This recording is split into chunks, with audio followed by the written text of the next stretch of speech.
আসসালামু আলাইকুম প্রিয় বন্ধুরা, তোমরা সবাই কেমন আছো?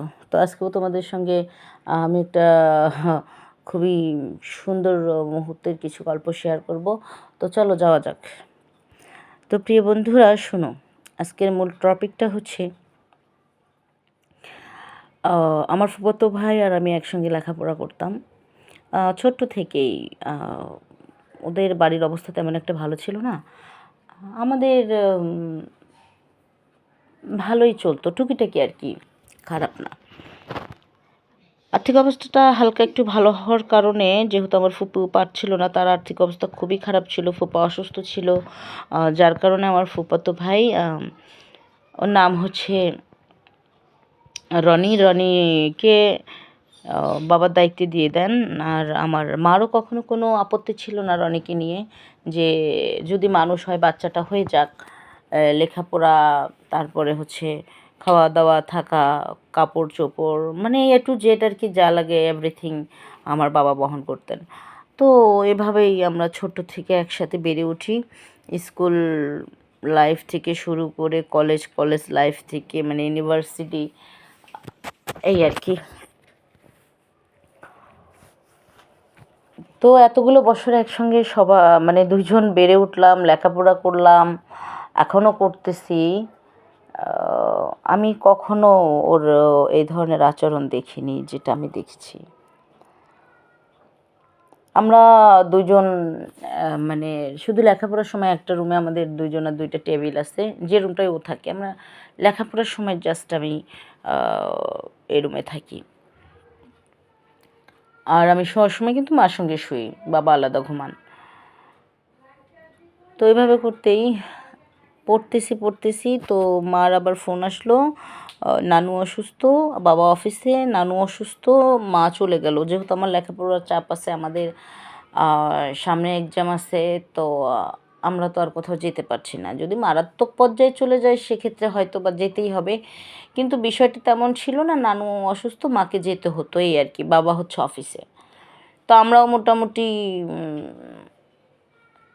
চলে আসছি বাসায়। দুজনেই আইসা ফ্রেশ হয়েছি, খাবারও খাইছি। এখন মা যাবে, মার একটু সময় লাগবে, 2-4 ঘন্টা লাগতে পারে। নানুকে দেখবে, যাবে, আসবে, অলমোস্ট 2-4 ঘন্টা তো লেগেই যায়। যাই হোক, বাসায় হচ্ছে আমরা দুজন একেই।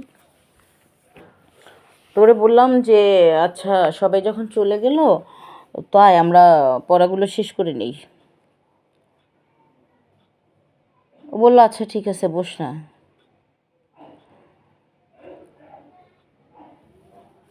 তো ওর টেবিলে বসে পড়তেছে, আমি আমার টেবিলে। তারপর হচ্ছে আমি বললাম, তোর কাছে জেল পেন আছে, আমাকে একটু দে, আমার একটু লাগবে। ও বলতেছে জেল পেন কী করবি তুই? আমি লাগবে, দে। বলতেছে আয়, তুই নিয়ে যা। যা বাবা, হাতটা বাড়িয়ে দিলেই হয়, আবার আমার যেতে হবে ওখানে? তুই দে না। বলতেছে না। তো যাকগে, আমি উঠে, ওর সাথে কথা বলার সময় নেই, আমার সময় নষ্ট হয়ে যাচ্ছে।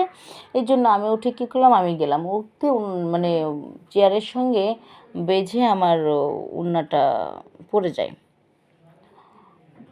তখন তো জামা পরা অবস্থায় ওপেন, তো বাহির থেকে দেখতে জানি না কি ছিল বা কেমন লাগছে। ও বলতেছে, মানে হা করে চায়া রয়েছে। তো আমার মুখে চেয়ে আসিস কেন তুই? কী রে, কী হইল তোর? তো আমাকে বলতেছে না, কিছু না, কিছু না।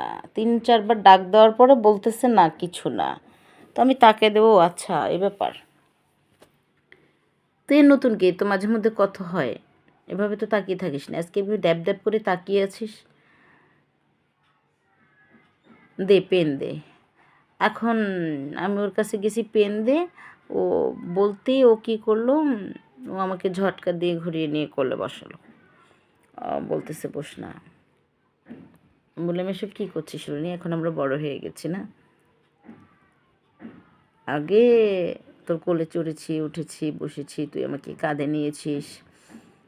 ওই সময়টা নাই তো, সেটা শৈশব ছিল।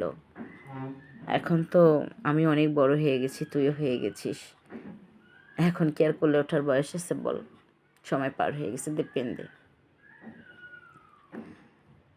এই কথা বলতে ও বললো, এত তারা কিসের, দেবই তো। আর জিজ্ঞেস করছিলি না দেব দেব করে তাকিয়ে কেন আছি? আসলে এর আগে এভাবে তোকে আমি দেখিই নেই কখনো। তোকে দেখে না আমার চড়ে গেছে। আমি বললাম, কী চড়ে গেল?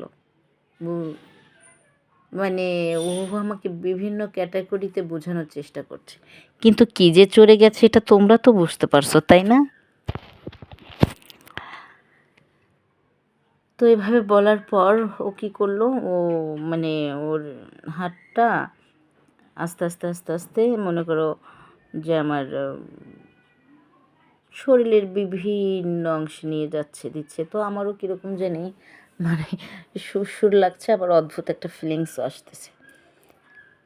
তো ওর কাজ যতই বাড়ে ততই, তো আমি প্রথমে একটু নাখোশ করি, কিন্তু আমার অদ্ভুত লাগছিল আর বিষয়টা আমার কাছে খুব দারুণ লাগছিল, আমি খুব মজা মজা পাচ্ছিলাম। এই জন্য আমি চুপচাপ করে ও যা যা করছিল সব কিছু অ্যাকসেপ্ট করতেছিলাম। তো এগুলো করতে করতে মানে আমিও এত পরিমাণ মজা পাই যে আমি ওকে সব কিছু দিয়েই দেই। তারপরে ও হচ্ছে যে আম, মানে অনেক অনেক অনেক সময় প্রায় 1.5 ঘন্টা যাবত তো আমাকে অনেক অনেক মজা দিছে। আর ওর হচ্ছে পানির পাইপটা সেটা যে এত এত সুন্দর ছিল আর এত স্ট্রং ছিল, কল্পনাও করতে পারবো না। তো এভাবেই আমাদের কন্টিনিউ চলতেই থাকে, মাঝে মধ্যে আমরা ফাঁকা পেলে এটা করি। করার পরে একটা পর্যায়ে ওকে বললাম যে আসলে কিভাবে ঠিক বল। ও বললো, আসলে তো ঠিক না। বললাম, দেখ, ভুল একটা জিনিস থেকে আমাদের সম্পর্কটা শুরু হয়েছিল, বাট ভুলটাকে সঠিক কিভাবে করা যায়, তুই কি সঠিক করতে চাস? পরে আমি আরও আলাপ করে আমাদের মধ্যে যেটা ছিল সেটা মিটকুট করে ও হচ্ছে ওর মাকে বাড়িতে পাঠাইছে বিয়ের প্রস্তাব নিয়ে। তারপর হচ্ছে আমার মা তো রাজি না, যেহেতু ওদের টাকা পয়সা নাই। তখন মানে আমাকে জিজ্ঞাসা করে, এই প্রস্তাব আনছে, এটাতে কি তুমি রাজি? মানে তোমার আপত্তি আছে? আমি বলছি, মা টাকা পয়সা দিয়ে তো সব কিছু হয় না, তাছাড়া আমরা তো লেখাপড়া করতেছি, দুজন চাকরি করলে টাকা পয়সার অভাব হবে না।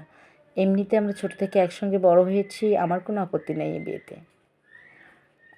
পরে এখন তো আমাদের বিয়ে হয়েই গেল, আর আমরাও নিজেদের ভুলটাকে শুধরিয়ে নিলাম।